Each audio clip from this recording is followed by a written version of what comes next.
हम निकल पड़े 20 रुपए की पार्किंग लेकर शार्क के मुंह में जाने। इसके लिए भी टिकट होता है, तो 200 रुपये टिकट हमने ले लिया। वहाँ पर एक अंकल खड़े थे जिसने टिकट हमसे ले लिया और फाड़ के फेंक दिए। ऐसे ही हम बिना झगड़ा करे जाने लगे और आगे जाकर ये मालूम हुआ कि शार्क के बहुत सारे अंतड़ियाँ हैं। जब हम अंतड़ियाँ और पेट का क्योर करने के लिए अंदर गए तो वहाँ पर रेड कारपेट था। तो जब हम रेड कारपेट पर जाकर वहाँ पर नज़ारा देखे तो बहुत सुंदर था।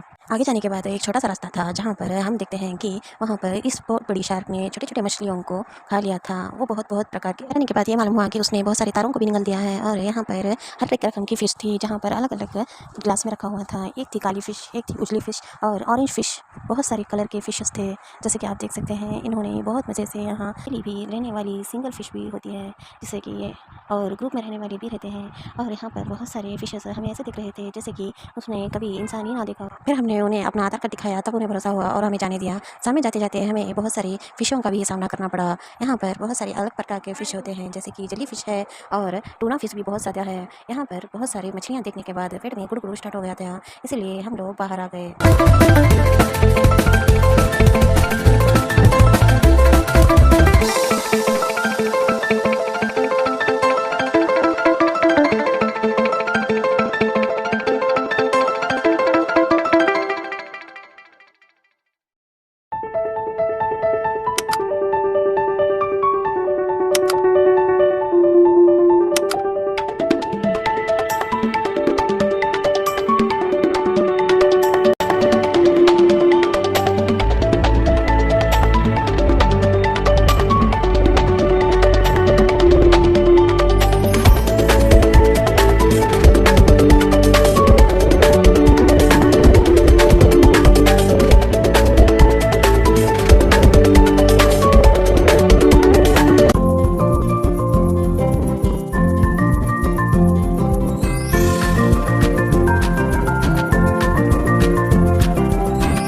मछली की बहुत बड़ी अंतड़ी में से आग की तब निकला हुआ यहाँ पर से लगी हुई थी जहाँ पर भिन्न भिन्न प्रकार के कपड़े थे। और हम चले गए पहले जेवर लेने के लिए जहाँ पर डुप्लीकेट जेवर बेचाया जाता है। और यहाँ पर उन्हें पानी पूरी और पॉपकॉर्न पूछने पर वो औरत हमें 50 रुपये बोलने लगी। और यहाँ पर हम लोग वीडियो निकालते हुए आगे बढ़ने लगे। जब आगे बढ़ते हुए हमें देखा कि एक शॉप पर बहुत ज़्यादा सस्ता सामान बिक रहा था, इसलिए हम लोग रबर बैंड क्लिप्स और काजल लगाकर देखने पर बहुत ही ज़्यादा हार्ड था। और आगे बढ़ने पर हम लोगों ने देखा कि रबर बैंड और इयररिंग्स बहुत अच्छे लग रहे थे। हमें सिर्फ देखते हुए आगे बढ़ने लगे क्योंकि हमारे पास उतना ज़्यादा कैश नहीं था। जैसे कि इसमें बहुत वैरायटी के क्लिप्स, रबर बैंड और बहुत सारे इयररिंग्स थे।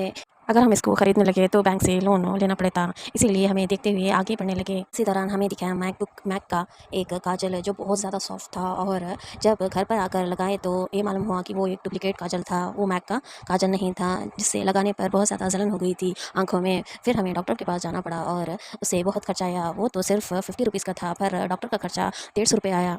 इसी दौरान हम देखने लगे एक बेबी क्लिप्स पर जिसे साइड पर लगाते हैं अपने बहन के लिए। पर इसी दौरान हम लोग बहुत सारे क्लिप्स जो ओपन हेयर पर लगाते हैं, तब हमें मालूम हुआ कि यहाँ पर जो भी सामान बिकता है वो फिक्स रेट है, लेकिन उस सामान के ऊपर कोई रेट नहीं लगा था। हमें पूछना पड़ा कि कितना है। इसी दौरान हमारी नज़र पड़ी एक क्लिप पर जहाँ पर वो बहुत चमकीला और अच्छा क्लिप था जिसमें बहुत सारे स्टोन्स लगे हुए थे। पर इसका अमाउंट 200 रुपीज़ बोलने के कारण हम लोगों ने वहीं पर रख दिया और आगे बढ़ने लगे।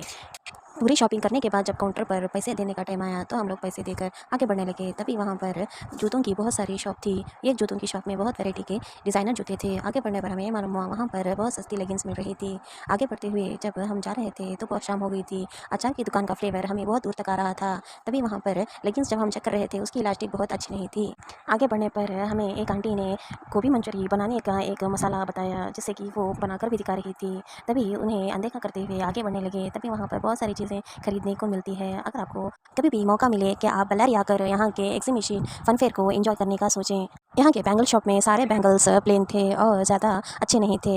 ये सिर्फ प्लेन बैंगल्स वालों को ही पसंद आएंगे। आगे बढ़ने पर हमें ये मालूम हुआ कि वहाँ पर एक शॉप में बच्चों के खिलौने थे जो कि पानी में डालने के बाद बड़े हो जाते हैं। तभी वहाँ पर मैट बहुत सस्ती मिल रही थी पर भी हम लोगों ने नहीं लिया। आगे बढ़ने पर वैनिटी बैगों का दुकान था जिसमें कि उसका रेंज 200 रुपीज़ से लेकर 900 रुपीज़ तक था। हम लोगों ने बहुत सारी बैग को देखा पर एक भी पसंद नहीं आई। हम लोगों ने इस हैंड क्लचेस को देखा, तब हमें एक पसंद आई। तब उन्होंने उसका रेट बोला कि वो 250 रुपीज़ का है। है, बट वो उसके ज़िप बहुत ही ज़्यादा अच्छे नहीं थे, इसलिए हमने वहीं पर रख कर आगे बढ़ने लगे। जब आगे बढ़ने पर हमें ये मालूम हुआ कि वहाँ पर बहुत सारी और वैनिटी बैगों की शॉप्स है, तो पर हमारे लायक का कोई एक भी बैग नहीं था जिससे हम कह सकें कि ये चीप एंड बेस्ट है। आगे बढ़ने के बाद हमें बहुत सारे गेम्स रखे हुए थे, जिसमें बहुत ज़्यादा कॉमन जो बेल्लारी में चलता है वो है एक रिंग गेम, जिस पर रिंग डालने पर वो सामान आपका हो जाता है। इस गेम को हमने बहुत बार खेल चुका था, इसलिए उसे इग्नोर करते हुए आगे बढ़ने लगे। जब आगे बढ़ने पर यहाँ पर बहुत सारे झूले दिखे, जिसमें कि जाइंट व्हील, शिप और डैशिंग कार, बहुत सारे झूले थे जिसका फ़ीस बहुत ज़्यादा और बहुत कम हो सकता है। बहुत कम यानी कि 50 रुपीज़, बहुत ज़्यादा यानी कि 150 रुपीज़ भी हो सकता है। ये डिपेंड करता है कि आप कौन सा झूला बैठ रहे हैं। तभी हमें गोभी मंचूरी खाने का आइडिया आया, पर उसका टेस्ट बहुत ही ज़्यादा ख़राब था। यहाँ पर मज़ेदार एक चीज़ भी, टेस्ट तो ख़राब हो गया, पर एक अकेला लड़का जिसने इस झूले पर सवार किया था, उसे देखते देखते ही हमने सारी टेस्टलेस गोभी मंचूरी को खा लिया। बहुत मुँह ज़्यादा ख़राब हो जाता था, इसलिए हम लोगों ने जाकर गन्ने का जूस पिया, जिससे कि हमको एक आराम महसूस हुआ। तब हम देखते हैं कि वहाँ पर ड्रैगन व्हील थी और बहुत सारे लोग वहीं उस पर सवार थे।